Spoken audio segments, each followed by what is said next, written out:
Hi అండి. ఇది నా లవ్ స్టోరీ కంటిన్యూ చేస్తానని చెప్పాను కదా. ఇప్పుడు చెప్పాను కదా, కాలేజ్కి వెళ్ళటం నాకు ఇష్టం లేదు, అసలు బీటెక్ తీసుకోవటం ఇష్టం లేదని చెప్పి.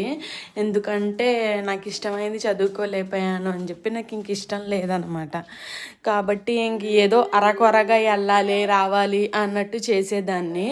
కానీ చాలా భయం వేసేదన్నమాట, ఏం చేయాలి తర్వాత, ఎలాగా ఏంటి, ఇప్పుడేమో ఇంత ఇంట్రెస్టెడ్గా లేను అని చెప్పి. తర్వాత ఇంకా ఎలాగైనా ఎడ్యుకేషన్ కంప్లీట్ అయిపోయిన తర్వాత ఎలాగోలాగా కంప్లీట్ చేసి అబ్రాడ్ వెళ్ళాలి అని చెప్పి అనుకున్నాను అనమాట. తర్వాత అబ్రాడ్ వెళ్ళటానికి పడే కష్టాల టైంలో నాకు మా హస్బెండ్ పరిచయం అయ్యారు. ఆ పరిచయం అంతా అసలు నేను అబ్రాడ్ ఎలా వచ్చాను, నా చదువు ఎలా కొనసాగింది అనేది చెప్తూ ఉంటాను అనమాట. అండ్ ఇంకొకటి ఏంటంటే, అలా రావాలనుకుంటున్నప్పుడు కూడా ఎన్నో ట్రబుల్స్ ఫేస్ చేశాను అనమాట.